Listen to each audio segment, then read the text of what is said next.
Episode opening സീനിലാണെങ്കിൽ ആ കുഞ്ഞിപ്പെണ്ണിന്റെ പിന്നാലെ കുട്ടികളെല്ലാവരും ക്യാൻഡിക്ക് വേണ്ടി ഓടുകയാണ്. അടുത്ത നിമിഷം നാമി അവളുടെ വെപ്പനുമായിട്ട് എടുത്തു ചാടി ഒരു ക്ലൗഡ്സ് ആ കുട്ടികൾക്ക് മുൻപിൽ ക്രിയേറ്റ് ചെയ്യും. അതേസമയം ഇവിടെ നമ്മുടെ ചോപ്പർ അവർ പിടിച്ചു വെച്ചിരിക്കുന്ന കുട്ടികൾക്ക് ആന്റിഡോട്ട് കൊടുക്കുകയാണ്. ആന്റിഡോട്ട് കിട്ടേണ്ട താമസം കുട്ടികളെല്ലാവരും നോർമലായിട്ട് ബിഹേവ് ചെയ്യാൻ തുടങ്ങും.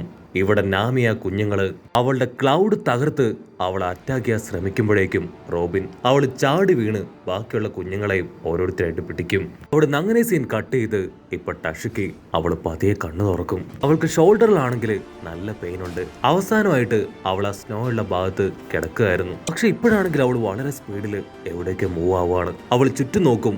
അവള് നമ്മുടെ സോറോ തോളത്ത് തൂക്കിയെടുത്ത് ഉഷാറായിട്ട് ഓടുകയാണ്. ടഷിക്ക് നിലവിളിച്ചു പറയും, നീ എന്തായി ചെയ്യണേ, എന്നെ താഴെ ഇറക്ക്, ഇതെനിക്ക് വലിയ അപമാനമാണ്. ഒരു നേവിക്കാരിയായ ഞാൻ ഒരിക്കലും ഒരു പൈലറ്റിന്റെ തോളിൽ കയറി പോകാൻ പാടില്ല. ഇപ്പൊ തന്നെ എന്നെ താഴെ ഇറക്കണം, നീ ചെയ്തത് വലിയ തെറ്റാണ്. സോറോ ആണെങ്കിൽ ദേഷ്യപ്പെട്ട് അവളോട് പുറകിലേക്ക് നോക്കാൻ പറയും. അവള് പുറകിലേക്ക് നോക്കും. ആ ഡോറ് അത് പതിയെ പതിയെ തകർന്ന് ഇപ്പൊ പോയിസൺ ഗ്യാസ് അകത്തേക്ക് സ്പ്രെഡ് ആവുകയാണ്. അവൾ അത് കണ്ട് ഷോക്കാവും. സോറോ പറയും, നിന്നെ എടുത്തുകൊണ്ട് ഓടണമെന്ന് എനിക്ക് യാതൊരു വാശിയുമില്ല, പക്ഷെ ഇപ്പൊ എന്റെ മുൻപിൽ വേറെ വഴിയില്ല. നിന്റെ ടീമിന്റെ അടുത്ത് സേഫായി എത്തിക്കഴിഞ്ഞാൽ നിന്നെ ഞാൻ തന്നെ തൂക്കിയെടുത്ത് നിന്റെ ടീംമേറ്റ്സിന് മുൻപിൽ ഇടാന്ന് പറയും.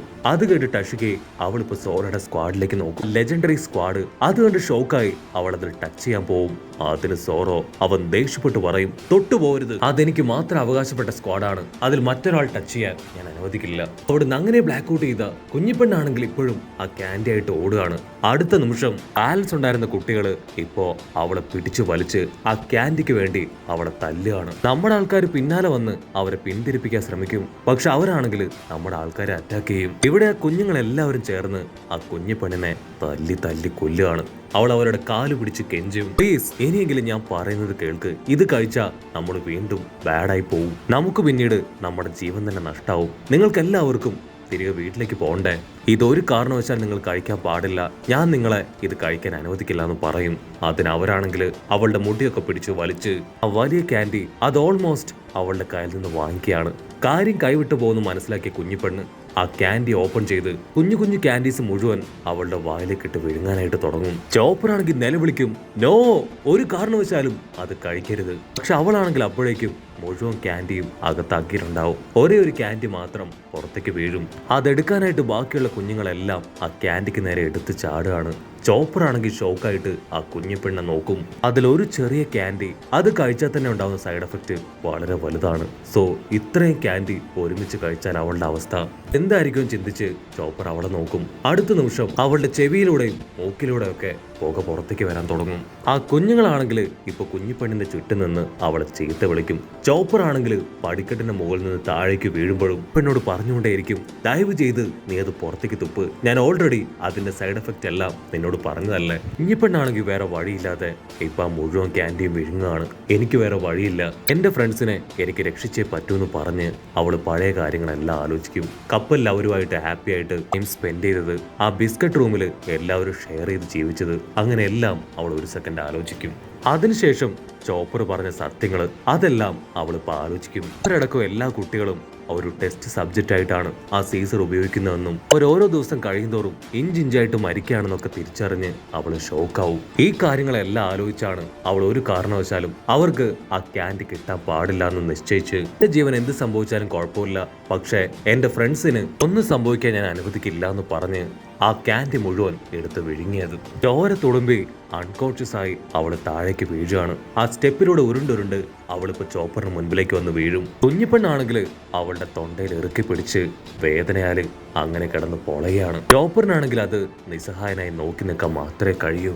കുഞ്ഞിപ്പെണ്ണാണെങ്കിൽ വീണ്ടും ഫ്ലാഷ് ബാക്ക് ആലോചിക്കുകയാണ്. ഫ്ലാഷ് ബാക്കിൽ അവൾ കരഞ്ഞ് ചോപ്പറിനോട് പറയും, ഇത്രയും വലിയൊരു ചതി ഞങ്ങളെപ്പോലുള്ള കുഞ്ഞുങ്ങളോട് അവർ ചെയ്യുമെന്ന് ഞങ്ങൾ കരുതിയില്ല, അവരുടെ പഞ്ചാര വാക്കിലും മുട്ടായിലും ഒക്കെ ഞങ്ങൾ മയങ്ങിപ്പോയി, ഞങ്ങളെപ്പോലുള്ള കുഞ്ഞുങ്ങൾ അവർക്കും ഉണ്ടാവില്ലേ, എന്നിട്ട് എങ്ങനെയാണ് അവർക്ക് ഇതിന് മനസ്സ് വന്നേ, ഞങ്ങളുടെ തെറ്റാണ്, ഞങ്ങൾക്ക് ശരി എന്താണ് തെറ്റെന്താണെന്ന് തിരിച്ചറിയാൻ കഴിഞ്ഞില്ല, ഞങ്ങൾക്ക് സുഖമില്ല എന്ന് പറഞ്ഞ് ഞങ്ങളെ തെറ്റിദ്ധരിപ്പിച്ച് ഇവിടേക്ക് കൊണ്ടുവന്നു, പക്ഷെ ഞങ്ങൾക്ക് എന്ത് അസുഖമാണ്, എന്ത് ട്രീറ്റ്മെന്റ് ആണ് ഞങ്ങൾക്ക് ചെയ്യുന്നത് എന്ന് ഞങ്ങൾ ആരോടും ചോദിച്ചില്ല, സുഖം എല്ലാം മാറി മാറി കറങ്ങണം, ബോട്ടില് കപ്പലില് അതിലൊക്കെ യാത്ര ചെയ്യണം എന്നാണ് ഞങ്ങൾ ആഗ്രഹിച്ചത്.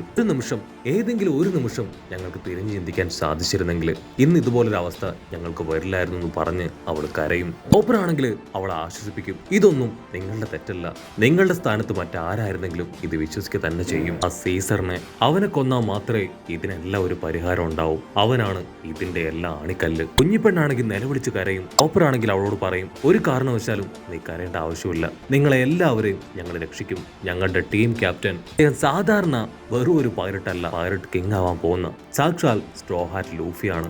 അവൻ ആ സീസറിനെ കൊന്ന് നിങ്ങളെ എല്ലാവരെയും ഈ ഒരു തടവറയിൽ നിന്ന് മോചിപ്പിക്കും. അതെനിക്ക് ഉറപ്പുണ്ട്. നിങ്ങളെ എല്ലാവരെയും എനിക്ക് പഴയതുപോലെ കൊണ്ടുവരാൻ കഴിയും. നിന്നെ ഇപ്പൊ ഞാൻ ഓക്കെ ആക്കിയില്ലേ, സോ എല്ലാവർക്കും ഉള്ള ആന്റിഡോട്ട് അത് റെഡിയാണ്. ഈ ഒരു ലക്ഷ്യത്തിന് എനിക്ക് നിന്റെ സഹായം ആവശ്യമാണ്. ആ ബിസ്ക്കറ്റ് റൂമിലുള്ള ക്യാൻഡി അതൊരു കാരണവശാലും അവർക്ക് കിട്ടാനായിട്ട് പാടില്ല. ഞാൻ അവർക്ക് കഷ്ടപ്പെട്ടിട്ടാണെങ്കിലും ആന്റിഡോട്ട് കൊടുക്കും. അതിന് കുഞ്ഞിപ്പെണ്ണ് അവൾ തറപ്പിച്ച് പറയും, എന്തൊക്കെ സംഭവിച്ചാലും അവർക്ക് ആർക്കും ഇനി ക്യാൻഡി കിട്ടാൻ പോകുന്നില്ല, അത് ഞാൻ അവർക്ക് കൊടുക്കില്ല. അവൾ അത് പറഞ്ഞ അടുത്ത നിമിഷം തന്നെ ആ കുഞ്ഞുങ്ങളെ ഡോറൊക്കെ തകർത്ത് പുറത്തേക്ക് വരും. കട്ട് ചെയ്താ ഇപ്പൊ പ്രസന്റ് കാണിക്കും. മറ്റുള്ളവരുടെ ജീവൻ അത് രക്ഷിക്കാനായിട്ട് കുഞ്ഞിപ്പെണ്ണ് ആ ക്യാൻഡീസ് മുഴുവൻ കഴിച്ച് ബ്ലഡൊക്കെ ഛർദ്ദിച്ച് അവിടെ വീണ് കിടക്കുകയാണ്. കുഞ്ഞിപ്പെണ്ണ് അവള് ബ്ലഡ് വൊമിറ്റ് ചെയ്യുന്ന കണ്ട ബാക്കിയുള്ള കുട്ടികൾ അവരൊരു സെക്കൻഡ് ഷോക്കായി അവളെ നോക്കും. ചോപ്പറാണെങ്കിൽ കഷ്ടപ്പെട്ട് ബുദ്ധിമുട്ടി ആ കുഞ്ഞിപ്പെണ്ണിന്റെ അടുത്തേക്ക് വരികയാണ്.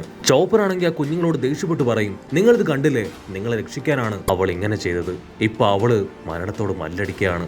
ചോപ്പറിനോട് പറയും, ചോപ്പർ നീ നോക്കി നിൽക്കാതെ എത്രയും വേഗം അവൾക്ക് സെഡേറ്റീവ് ആന്റിബയോട്ടിക് ഒക്കെ കൊടുക്ക്. അടുത്ത നിമിഷം സാഞ്ചിയും ടീമും അവിടേക്ക് എടുത്തു ചാടി വരികയാണ്. അവരാണെങ്കിൽ അവിടെയുള്ള ഓരോ കുഞ്ഞുങ്ങളെ ആയിട്ട് പിടിച്ചു വെക്കാനായിട്ട് തുടങ്ങും. അതിനുശേഷം സാഞ്ചി ഇപ്പോൾ ഒരു ടീമിനോട് ചോപ്പറിന്റെ കയ്യിൽ നിന്ന് ആന്റിബയോട്ടിക് വാങ്ങി എല്ലാ കുഞ്ഞുങ്ങൾക്കും ഇഞ്ചെക്ട് ചെയ്യാനായിട്ട് പറയും. ഉടനെ എല്ലാവരും ചേർന്ന് ചോപ്പറിന്റെ ഇൻസ്ട്രക്ഷൻസ് അനുസരിച്ച് ഇപ്പോ ട്രീറ്റ്മെന്റ് കൊടുക്കുകയാണ്. ഇവിടെ ചോപ്പർ ആ കുഞ്ഞിപ്പെണ്ണിന്റെ അടുത്തേക്ക് വരും. അതിനുശേഷം സോൾജേഴ്സ് എല്ലാവരും ചേർന്ന് അവൾ ട്രീറ്റ്മെന്റ് റൂമിലേക്ക് കൊണ്ടുപോവാണ്. അവൾക്ക് അഡ്വാൻസ്ഡ് ട്രീറ്റ്മെന്റ് കൊടുത്താൽ മാത്രമേ അവളെ ഇപ്പോ നോർമൽ ആക്കാനായിട്ട് പറ്റൂ. കുഞ്ഞിപ്പെണ്ണിനാണെങ്കിൽ ഭയങ്കര സമാധാനം, കാരണം ബാക്കിയുള്ളവരുടെ ലൈഫ് അവൾക്ക് സേവ് ചെയ്യാൻ പറ്റി. പക്ഷേ ഇനി സർവൈവ് ചെയ്യാൻ പറ്റുമെന്ന് അവൾക്കറിയില്ല.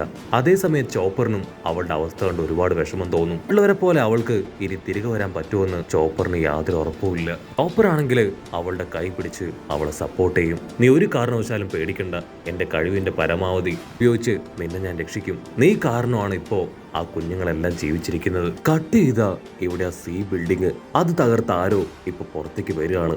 ആ മഞ്ഞ വില്ലന്മാരാണെങ്കിൽ ഗണ്ണൊക്കെ എടുത്ത് ഷൂട്ട് ചെയ്യാനായിട്ട് റെഡി ആയിട്ട് നിൽക്കും. പക്ഷെ ആരാണ് വന്നതെന്ന് അവർക്ക് മനസ്സിലാവില്ല.